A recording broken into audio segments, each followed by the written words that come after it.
जैनी जनाब गर्मी महसूस कर रही है, शेडिंग शूडिंग हो रही है, ये सारे इसके हेयर्स पीछे देखें उतार रही है कि कह लें कि फ़ौरन से इनके कीड़े पड़ जाते हैं, मैगेट्स वगैरह, यानी कि अंडे देती मक्खियाँ इनके ज़ख्मों के ऊपर। और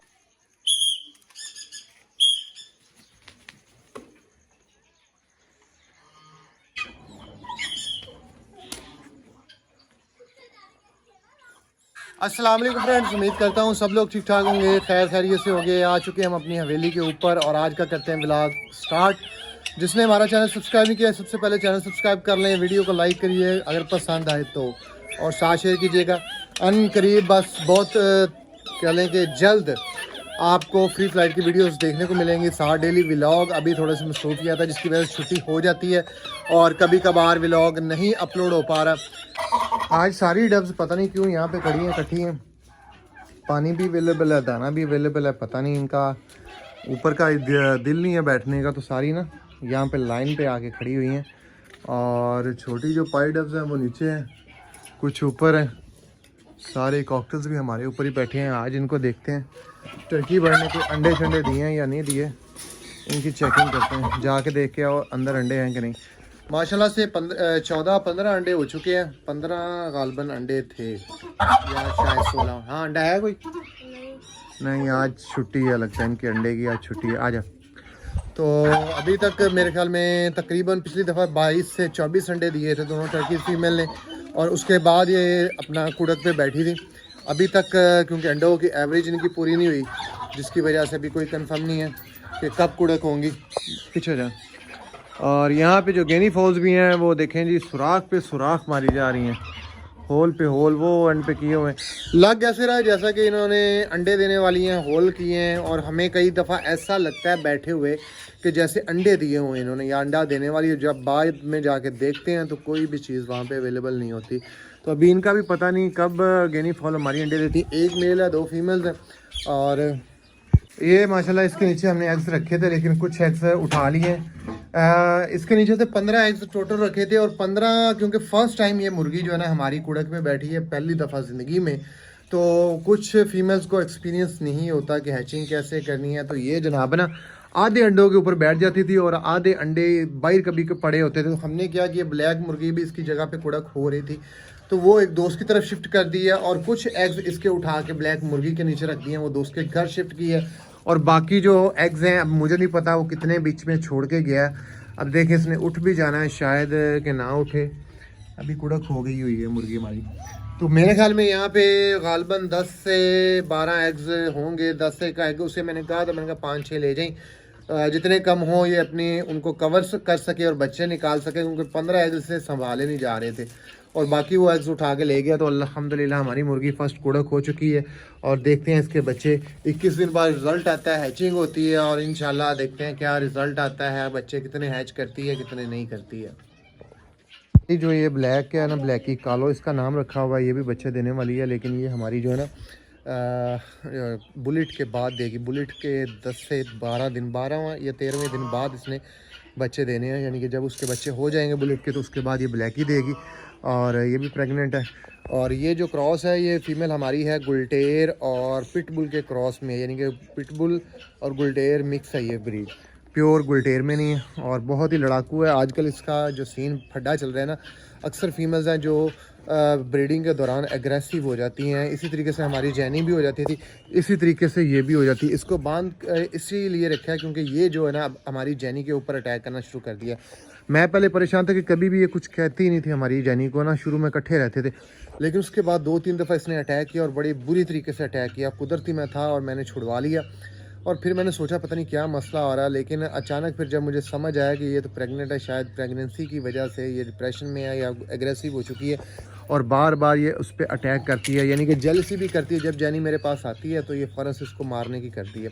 तो मैंने फिर अब सीन क्या किया, मैंने कहा यार एक तो एहतियात करनी चाहिए, आजकल मक्खियों का सीज़न है। जैसे ही डॉग बाइट होती है एक दूसरे से लड़ते हैं ना, तो ये कह लें कि फ़ौरन से इनके कीड़े पड़ जाते हैं, मैगेट्स वगैरह, यानी कि अंडे देती मक्खियाँ इनके ज़ख्मों के ऊपर। और कह लें कि अंदर कीड़े पड़ जाते हैं और फिर इलाज करना बड़ा मुश्किल हो जाता है गर्मियों में। तो फिर मैं इसको यहाँ पे बांध देता हूँ ताकि ये जब खुली हो तो हमारी जैनी के ऊपर अटैक ना करे। और इसका भी देखें तकरीबन मेरे ख़्याल में इसके 20 से 25 दिन रह गए हैं प्रेगनेंसी के, बच्चे देने के। और जो हमारे दूसरे हैं तो वो इंशाल्लाह 7 या 8 तारीख को उम्मीद है, या 7-8 को बच्चे देगी जो हमारी बुलेट फीमेल है जर्मन शेपर्ड, या फिर मुझे लगता है कि वो तकरीबन 23-24 को बच्चे देगी। तो दिल मेरा है कि 7-8 को वो बच्चे दे देगी। ठीक है, तो हम इंतज़ार करते हैं कि कैसे कितने बच्चे आते हैं। उम्मीद तो है कि देगी, और मेरा दिल कह रहा है कि 6-7 बच्चे होंगे, देखते हैं कितने आते हैं। एक आइडिया ही मैं लगा सकता हूँ। हमारा खाली हो गया। किसी टाइम में यहाँ पे जो हमारी बिल्ली गुलटेर थी वो हर टाइम बंद रहती थी, और बंद इसी वजह से रहती थी क्योंकि उसके फड्डे बड़े थे, जालिए फाड़ देना, डॉग्स के साथ लड़ाई करना। तो अभी जो है ना उसके पपीज़ हमारे पास ही हैं, तीनों ही हमारे पास है। ये देखे घूम फिर रहे हैं। तो मेरे ख्याल में इनको अभी तक फीलिंग नहीं आ रही मदर की, क्योंकि ये काफ़ी ज़्यादा फीमेल्स हमारे पास हैं यहाँ पे। तो दिल लगा हुआ है जैसे। चल पीछे, चुप चुप चुप चुप चुप। ठीक है जैनी आजा। जैनी जनाब गर्मी महसूस कर रही है, शेडिंग शूडिंग हो रही है, ये सारे इसके हेयर्स पीछे देखें उतार रही है। और गर्मी अभी आई नहीं है तो इसके हालात ये हुए पड़े हैं। मुझे अब ये नहीं समझ आ रहा है कि फुल गर्मी में इसका क्या सीन होगा। तो अभी एयर कूलर लाएंगे इसके लिए, अंदर रूम में फ़िट करेंगे एयर कूलर। सारी जो जर्मन शेपर्ड फीमेल्स हैं हम अपने एयर कूलर लगाएंगे उस रूम के अंदर। पीछे से भी वेंटिलेशन दीवार आदि खोल देंगे ताकि दोनों तरफ से हवा की वेंटिलेशन हो, हवा टेम्परेचर ठंडा रहे। और उस गली के अंदर हम ना एक एयर कूलर लगा देंगे ताकि हवा इनको ठंडी आती रहे। और इसी तरीके से ही गर्मियों में इन्होंने सर्वाइव कर पाना है, वरना बड़ा मुश्किल होता है। जो लॉन्ग कोट जर्मन शेपर्ड का सर्वाइव करना बहुत ही टेंशन वाली बात है। ये देखें हमारे जो टर्कीज़ भी खुले हुए हैं, और अभी इनको रोटी देनी है। आजकल जो डाइट इनको दी जा रही है सॉफ्ट डाइट दे रहे हैं। रोटियों को पानी में भिगो दिया जाता है, और जब वो काफ़ी सॉफ्ट हो जाती है तो फिर इनको वो रोटियां दी जाती हैं। तो अभी इनको भी भूखे हैं तो इनको डाइट देते हैं। अभी ये चेक करें डाइट चल रही है। रोटियों को पानी में भिगो के काफ़ी सॉफ्ट हो जाती हैं, और बड़े राज़ी होकर सारे बर्ड्स खाते हैं, और इससे हेल्थ भी इनकी अच्छी रहती है। गर्मियों में जो रोटियों की तासीर है वो वैसे ही ठंडी होती है। ये चेक करें। अभी मुर्गियाँ हमने काफ़ी ज़्यादा इकट्ठी करनी थी, लेकिन जैसा कि वायरस अभी बहुत हमारे एरिया में बहुत से घरों में जिन्होंने मुर्गियाँ रखी हैं वायरस हुआ है, और सभी की सभी मुर्गियाँ उनकी मरी हैं, जिसकी वजह से मैं भी अभी क्लोजिंग की हुई है, क्योंकि हमारी भी ऑलरेडी 3-4 मुर्गियाँ उस वायरस में आ गई हैं। 2-3 बच गई हैं, अल्लाह का शुक्र है। लेकिन अभी देखते हैं कोई मौसम चेंज होता है और वायरस अगर निकलता है, देखा है कि अब ठीक है, तो फिर नई मुर्गियाँ हम लाएंगे, काफ़ी ज़्यादा असील लाएंगे, क्योंकि शौक़ मुझे भी है और मज़ा भी करवाती हैं। एग्स देती हैं, हैचिंग होगी, उनके नीचे अंडे रखेंगे, बच्चे निकलेंगे, तो मज़ा आएगा। आज प्लान तो बहुत था ईगल को बाहर लेके जाएं, बाहर रस्सी के साथ प्रैक्टिस दें, क्योंकि हवेली में तो ना बहुत अच्छा रिस्पांस है, 10/10 है। लेकिन बाहर जाके थोड़ा घबराता है, और बाहर का जो डर है ना, डेली बेसिस पे इसको बाहर लेके जाएं, बाहर प्रैक्टिस दें, फिर इसका बाहर का डर भी ख़त्म होना है। लेकिन मसला ये है कि दिन के टाइम धूप जब अच्छी निकल आती है तो धूप में निकलने को बाहर दिल नहीं करता। इस टाइम थोड़ा सा मौसम होता है, लेकिन रोज़ा होता है, और अफ्तारी असर और मगरिब के दरमियान टाइम सिर्फ 1 घंटा होता है, और 1 घंटे में इसको लेके जाना बाहर और लेके आना, प्रैक्टिस करवाना बड़ी मुश्किल हो जाती है। फिर रोज़े की अफ्तारी का टाइम हो जाता है, और इसकी वजह से मैं इसको लेके नहीं जा रहा, क्योंकि टाइम नहीं बचता। तो आज फिर इसकी प्रैक्टिस ना यहीं पे कर लेते हैं। बाहर देखते हैं, कोई टाइम टेबल मैनेज नहीं हो रहा। मेरे ख्याल में ईद के बाद ही जाके इसका सीन बनेगा बाहर का, तब इसको बाहर प्रैक्टिस करवानी स्टार्ट करेंगे।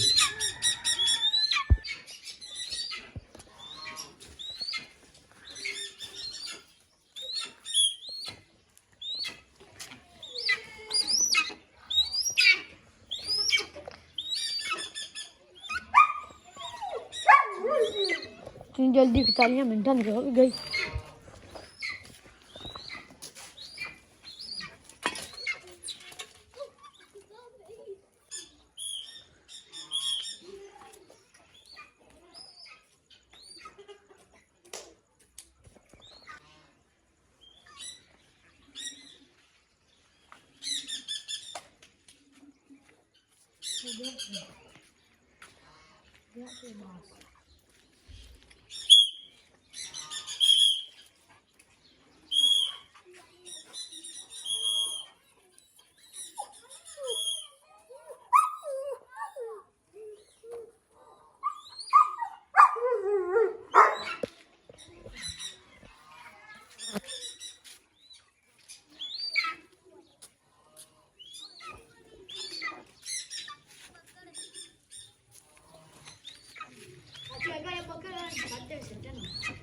उधर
तो डेली बेस की ये प्रैक्टिस है, बस टाइम की कमी है। माशाल्लाह देखें अभी डोरी वगैरह भी नहीं इसको बांधी हुई और रिस्पांस क्विक, पहले इतना अच्छा रिस्पांस नहीं था लेकिन डे बाय डे अच्छा रिस्पांस है। और बाहर इसी तरीके से पहले 2 दिन इसने तंग करना है नई जगह पे जाके, लेकिन डेली बेस पे जब लेके जाएंगे तो बाहर भी अच्छा रिस्पांस करेगा। मसला यही है कि टाइम का इशू, रमज़ान शरीफ जा रहा है, तो इंशाल्लाह रमज़ान के गुजरने के बाद ट्रेनिंग इसकी टाइट करेंगे, टाइम निकाल के बाहर लेके जाएंगे और बाहर भी आपको इसको ओपन इसी तरीके से ट्रेनिंग दिखाएंगे। और सबसे जो अच्छा मज़ा इसका आना है ना, जब आसमान की बुलंदी पे जाएगा फ्री फ्लाइट के लिए, वहाँ से ब्रेक लगा के हमारे हाथ के ऊपर आएगा, तब इसकी असल कह लें कि ट्रेनिंग कंप्लीट होगी। अभी तो जस्ट इन प्रोसेस में, और जैसे ही आसमान की बुलंदी पे छू के वापस हमारे पास वापस आएगा तो समझे ये हमारा फुल फ्री फ्लाइट ट्रेन हो चुका है ईगल।